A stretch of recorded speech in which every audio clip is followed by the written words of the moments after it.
Okay. So, good morning, everyone. Now we're having Darwin again in Ngobrol bareng Erasmus Mundus Joint Master Degree. But today we're going to talk about more into internship activity with Darwin from DC Lit. So, if you still remember Darwin, Darwin was the one in the first episode talking about his program in digital communication leadership. And Darwin now is doing internship as well, the master thesis. So basically in Erasmus, we have this term internship that we are doing either in the first, because I did it in the first semester and Darwin is doing it in the last semester. So let's get to know more about Darwin's internship experience as an Erasmus awardee. So let me ask you this question. So in your program, doing an internship, is that compulsory or is it a part of the program, or you are doing it as a volunteer activity outside of the program? Okay, so internship actually not really part of the program, but somehow it is recommended for students who want to have like overseas experience because most of us back then only working in our home countries, and also I think this is also a good opportunity for us to see what's happening here and the difference between a working culture. Let's say for the context, I am coming from Indonesia and I see there's like a vast difference between the Belgium and Indonesia, even though I was working in the multinational companies and also in Belgium here. I have my internship in Alpro. It's also like in the headquarter office, but yeah, I can see like the total difference in between multinational companies. But actually, it's not mandatory to have it on the fourth one because my other friends they have it on the I think in between the second and the third semester. So she took it during the summertime, and also some of them took the internship during the third semester, so doing the class and also the internship at the same time. But if people don't want to do the internship, that's totally fine. We also have option to have uh, to become another exchange student in the another university. So in the case of mine, I'm taking my fourth semester as well in the UCLA. So I was supposed to fly to the States, California last March, but because of the COVID situation, I'm staying here and also having these things like a remote situation. So yeah, I'm having both at the same time, UCLA thesis and also internship, even though it sounds quite heavy, but actually that's doable. That's compact. So doing like you said before, is internship is an optional, and then you can either do an internship or having an exchange in a different university, or we call it here as a mobility. But you are doing it, if I can say, you are doing like both of them, like Yeah, exchange, yeah, being a part in a activity in UCLA, and then doing an internship. I think it's because Mhm. it's totally remote, right? Remote. Sorry, it's what? So it's you are doing it in a remote mode. Yeah, yeah, because it's also a coffee situation, so somehow they make an exception on this case. May you share your internship company, perhaps, or the profile or the working culture that you share before, because you want to know the working Mhm. culture between the Belgium and Indonesia, and what are the differences, and how long do you do this internship, or I don't know. How did you A apply lot for of this? questions, but yeah, but This let me last know if I question. miss something. So I'm having internship now at Alpro as a brand marketing it for one of their brands. It's called Ruang. So this is a sector where fast-moving consumer goods sectors. Usually we sell it FMCG, and we produce and sell plant-based food. For example, like soya drink, almond drink, and also the soya cuisine. So it's like the alternative for like cooking cream. What else? It's like soya dessert and like soya alternative to yogurt. So it's mostly plant-based alternative, but for my brand, I'm doing it for organic market. So it's like a very specific and niche. In my role, I help become like a marketing, not really a marketing, but more like a brand guardian in 8 countries. So I help and support their marketing activities from the global perspective. So usually we have like the global and the local. So local doing like the most of the operations. So from the global, we are doing more like a strategic and also like the big calendar events. So both of the roles are really important because somehow global is like becoming like the big ship of the company, and also the local on the local market is like the motors. So everything has to be like aligned and sync together, otherwise the brand marketing is not happening. And Between what's the local and the yeah, central yeah. kind And of, what's yeah. the other questions I forgot? How did you apply for this program or this position? Did Ah, your actually, university offer it for you, or you did it on your own? it's quite a long story because for my what is it called, the industry partners in my university is somehow doesn't really align with my interest, because I have interest in health and food, because yeah, I mean I'm that kind of person. I love eating, and somehow food is encompassed like everyone's life. Like you want to survive, you need food. You That's the need to, primary needs. yeah, and also if you're sad, you want to eat. Like you eat as an entertainment. Like so, there's like food is encompassed like the body needs, but it's also like the souls, because Oh, that's yeah, philosophical. yeah. I mean, for instance, like people say this food is a junk food, but for me, no, there's no such thing as a junk food, because for me, it's just like a holiday. Maybe you have to eat more vegetable tomorrow, but never treat a food as like a junk food, or never satanize food Yeah, at the there's end. a very personal perspective on how you see the food as well, isn't it? Yeah, totally, totally. So I'm interested like to have like internship in like in FMCG companies, and I think I've tried to apply for more than 2 or 3 months. Yeah, because I was kind of desperate. Oh, why having internship in Belgium is kind of hard, because most of them require you to speak Dutch and French, or Yeah, maybe sometimes German, sometimes Italy. It depends on the market, because the competition in Brussels is really but it is. let's say very tight, because more most of the companies are somehow uh, working around like the policy sector. So no wonder Mm. like the language expertise is needed. So Mm. I saw like this open application on LinkedIn. I was like, maybe I could try, even though I didn't really put hope on that, because I know this is headquarters. So yeah, I can And you only speak. don't speak those language that you mentioned before? Yeah, I mean, yeah, I understand Dutch a little bit, but just like for reading, but not really speaking and also listening, because Dutch and also like the Belgian Dutch is kind of the same, but also different. I see, I see. Yeah.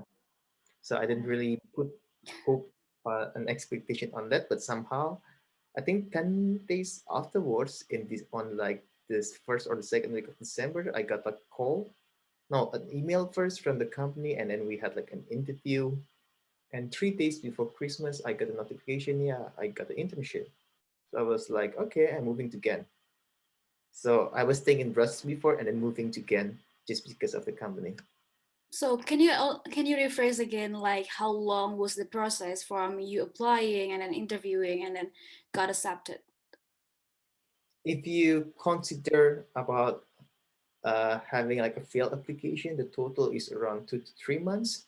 But Oh, yeah, but if it's only for this company, it took me around 2 or 3 weeks what again? Can to you? get. Yeah, so for just like the application of this company that I'm having the internship, it's only around 2 or 3 weeks. So I guess it depends on the needs of the companies again. Oh, okay. And then you have an interview as well before.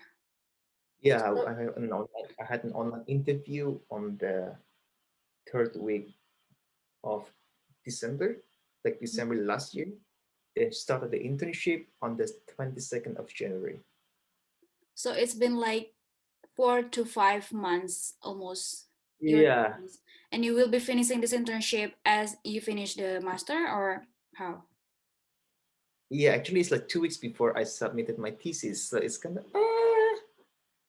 But I already told my supervisor, if I need to take a day off, like please let me do so, because I'm also like To because my focus now is like to study like as the priority, because yeah, we're having like a master study, and also as a scholarship student, this is our responsibility to finish the study on time. Okay. Yeah, So yeah, yeah. yeah, Can you fingers share crossed. like yeah, finger crossed for us? I'm also doing my thesis, and I don't need to to share about that. That's gonna be a long story here. And then before I will ask the tips and stuff at the end of the questions. I think I would like to ask like you can you share briefly what are the benefits or overall or specifically in your company or in your working environment as a last year student and as a marketing team Oh, marketing how do you director. define benefits here first? Hmm? How do you define benefits here first? Benefits here can be like material benefits, perhaps like I don't know if it is paid or unpaid first, and then second Mhm. one perhaps Ah, okay. networking, and then perhaps the skill that you have never found before in your I don't know work experience in Indonesia, perhaps. Okay, maybe we're talking about like the remuneration first, because for some people it's important. But because I mean, I'm having a scholarship at the moment, so I'm kind of like living on the safe line. So in Belgium, as a rule of time, most of the companies don't really support like a payment. Yeah, I mean, sometimes they pay like for like your food or your transportation, but it's on like a small amount between 8 to 10 euro a day. But it may vary between companies. But why I want to have like this kind of position, because it's like on the global level. So most of the times I'm working on the local scale. I'm not saying which one is better, but somehow I'm quite curious, how does it feel to see things from like top down perspective, to see things like, oh, this is like the market in Germany, or this is the market in France. What are the difference? How can we sing it with one campaign? What are the issues happening there? Even though we are selling the same product, but the issues and the notions of, let's say, the plant-based foods are kind of different. Yeah, yeah. So it's like seeing things from the global perspective makes me see the brand from the strategic point of view. So this is something that I didn't really get back then in my previous companies, even though I also handle strategies, but it's kind of different. Okay. And it's all about food. So now you have a lot of plant-based products at your house. Like you're getting supported with that as well. Yeah, Yeah. so like in the office, we have this kind of fridge where like the employee can take like the plant-based drinks or what's available there. But because of the coffee situation, so not so many options. But yeah, I mean, I think in every food companies, also my friend working in Unilever, now she's not having internship, but like a full-time job. I think it's in every FMCG companies you can find something like that. It's the same when I was working in the breastfeeding companies back in Indonesia. I could get no, I'm not doing breastfeeding, but I could get this one. For instance, let's say I have a relatives, or I have a sister, which I don't have any sister at the moment. Mm. So yeah, it depends Yeah. again on the company, but usually each company has their own perks. Yeah, yeah, yeah, yeah, yeah, yeah. That's nice. Now I know one of the reason you picked this company because it's all about food. Because you love food. Yeah, because I love it, and Primary also needs. I'm interested to see the food politics. Oh, okay, that's it. Because I thought food is just like food, but also at the end of the day, it's about the business, right? Yeah, So yeah, somehow there's always like a tense in between the industries. exactly Let's everything. say, ah, okay, let's say uh, with not with your competitor, but with your indirect competitor. Hmm. Okay, There's always something like that. Also, when I was working in breastfeeding, there's a notion between the competitor and indirect competitor. Sometimes the indirect competitor could threaten like the plan like in a bigger scale.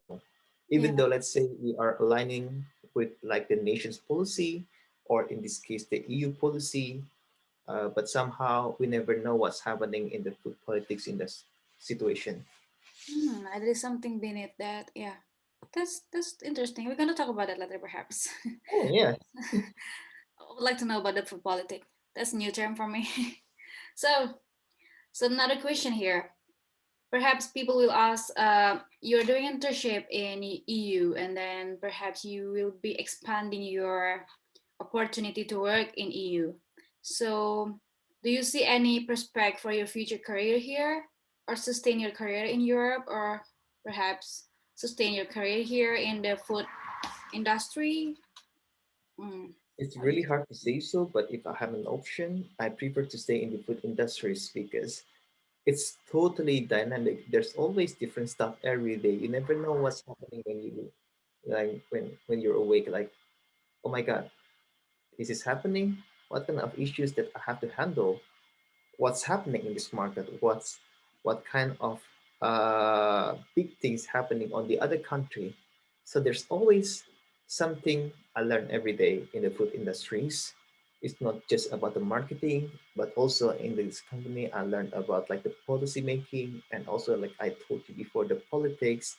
I learned about the production, even though I'm not really going to the factory, but somehow I get like the bigger idea what's the production looks like because there's also like a tasting, like a product tasting. Some let's okay. say you have to make a new recipes, you have to change the recipes, and also sometimes the recipes also driven by the market needs as well. So it's always interesting to see how food actually evolves around us, but we never realize actually there's always a big things happening up there. And Yeah, also talking about the career, sadly in Belgium, we don't have like one year visa extension after graduation, even though the notion of this visa has been told, I think around 3 or 4 months ago, but there's still no continuation on this. So my current plan is to have like orientation visa to the Netherlands that allow me to find a job for 1 year. So technically, uh, like my current visa, but to find a job in the Netherlands. Netherlands. I heard Mhm. that Belgium and Netherlands are one of the countries in EU that allows students, like fresh graduate from Erasmus perhaps, to stay for at least 1 year. I guess like to Yeah, get a job or working here, or working there. but, I mean, like, yeah. mm, Is that but true? this is Netherlands, not in Belgium, Not and in it's Belgium. called the orientation visa. So I think you can also apply for that for all Erasmus program. It's What you all call Erasmus program and top 200 universities across. So according either QS ranking or Times higher ranking, I forgot, but it's written on their list. yeah, orientation visa, guys. So you can take a look at that. Mhm. What you call that again? Orientation visa from like transition from being student to uh Yeah, something like that. professional. But it's Yeah, also giving an opportunity, especially for the non-EU people, uh, to set up a career in Europe. Because I see like a lot of people really smart. They are really smart. They know how to work, but somehow the barrier is like the visa policy. So yeah, they don't really have a chance like to stay even to find a job. And when they go back to their home country, sometimes the company having an interview with them, but they don't want to pay for the relocations, or sometimes because they are already back in Indonesia, the company doesn't want to hire them anymore because it happens to my friends. So I think this orientation visa is actually good like for the student, just to see what's happening in Europe and also have more working experience before going back to the home country at the end of the yeah. day. And I think I also asked this question to Darwin before when I was having like I got an offer to get an interview and Mhm. in Portugal as a language specialist, and then I say like my visa is a student visa, and then Darwin said like just did an interview and then let's see how they will deal with the visa, and then they say like yeah, if you got accepted in this job we will be taking care of your visa. So there's that kind of options out there in Europe as well. So I think like you can either get this orientation visa, like Darwin said, or just go on with interview if you have the student visa, and let's see how your company deal with this issue. I guess that's also an option, isn't Yeah, it? Yeah. because this is also the problem that I face as a non-EU sometimes. I didn't really understand like what's the paper talking. the paper, I mean like the policy about the visa situations, because it could like change anytime. Sometimes it could be like a bit confusing, and maybe uh we're not really like understand what the policy means. And also I think the best solution to deal with the situation is to ask your seniors, like where usually they go after graduations. So maybe, so after that, like, so I'm going to have a call with my senior as well, like about this orientation visa, how should I enact with that, what are going to be like the pros and cons. So yeah, to see the things from like the top line perspective. Yeah, that's also an option.